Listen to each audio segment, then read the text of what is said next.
Hajar Kapatisi TV.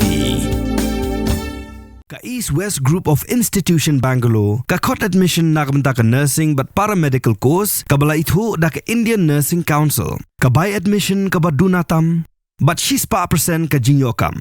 Pila ru ban apply da ka education loan. Ka ICA ka Pynphai ya ka laway jongpi. Nakabenta ka tuition but coaching ka babhatam ya pi. Yes no, but ka ICA. Unong aktien yung ka Ministry of External Affairs ka Sarkar India. Urandhir Jaiswal, ula pentip pakidon daki Hajar Ngut kinong Bangladesh kibawan Rung ha India. Kiba ka India kan Pynphai no hadian bakila pendap yang jing syong patok ka chongki. Hadu menta ulaong pakibadan kerteng hakatup man Pynphai no kidon araja laispa anru pongot pat kini kide kibadan hapatok. Ka Sarkar India kadang ya keren menta baga Bangladesh pakan kam traino ya kini kinong song snong jongka kibawan poiwir sa India.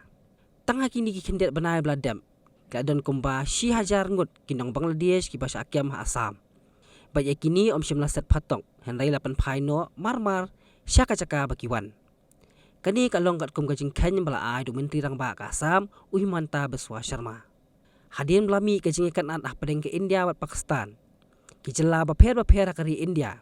Kila penjor ya kajing kanra menderi batang ha kasisngi ka Gujarat kelayo kiam palat si Hajar Ngut kinong Bangladesh. Lagi benta baper jong kajela.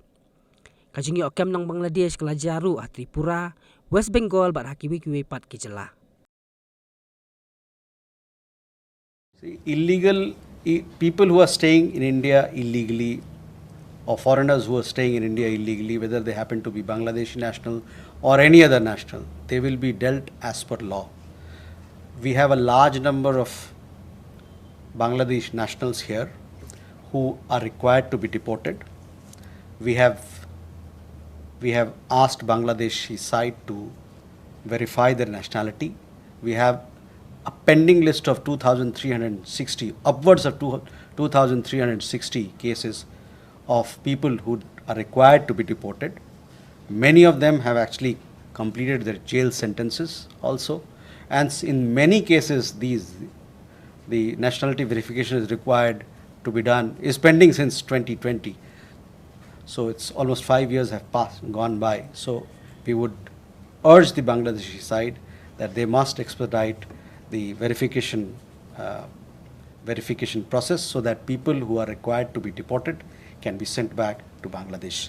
They must expedite this process.